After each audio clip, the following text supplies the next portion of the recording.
You are standing in the middle of a crowded grocery store, and your toddler has just thrown themselves onto the floor in a full-blown meltdown. The screaming echoes down the aisle.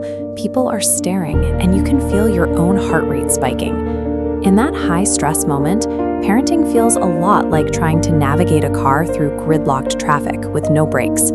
Everything feels loud, unpredictable, and completely out of your control.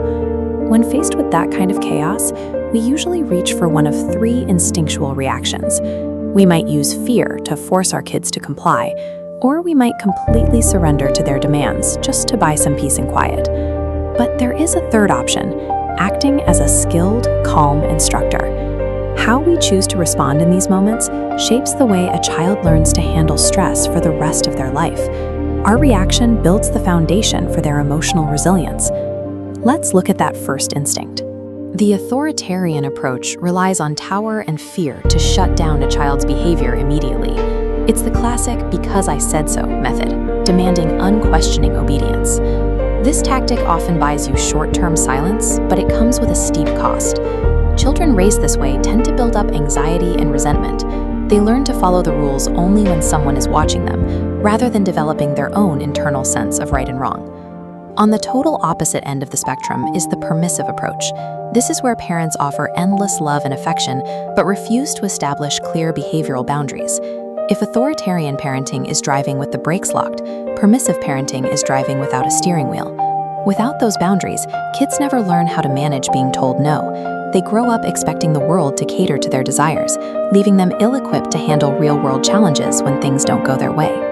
To raise a healthy, well-adjusted child, we need the authoritative method, often called emotion coaching. This strategy combines total, unconditional acceptance of a child's feelings with strict, unyielding boundaries on their physical actions. Validating a child's anger or sadness is not the same thing as endorsing bad behavior. By separating the feeling from the action, we can offer empathy for the emotion while still holding a firm line on the discipline. This concept comes from decades of work by Dr. John Gottman. He followed families for over a decade to see what successful parents do differently. The 5 steps of emotion coaching start with awareness and connection at the bottom. Step 3 is listening and validating their distress. Step 4 is labeling the feeling with a concrete word.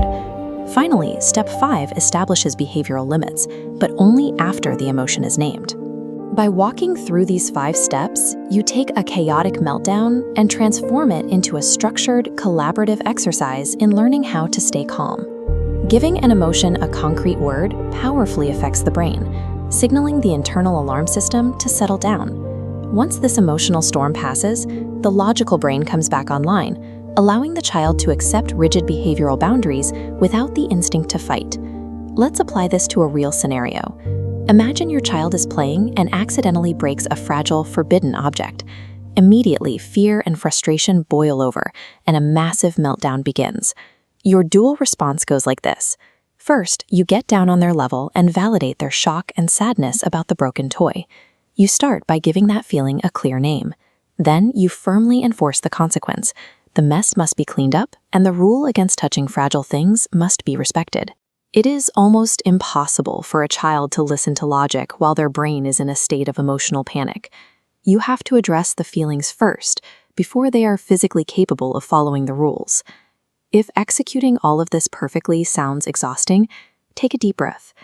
Dr. Gottman's data reveals that successful emotion coaches only hit all 5 of these steps perfectly about 20% of the time.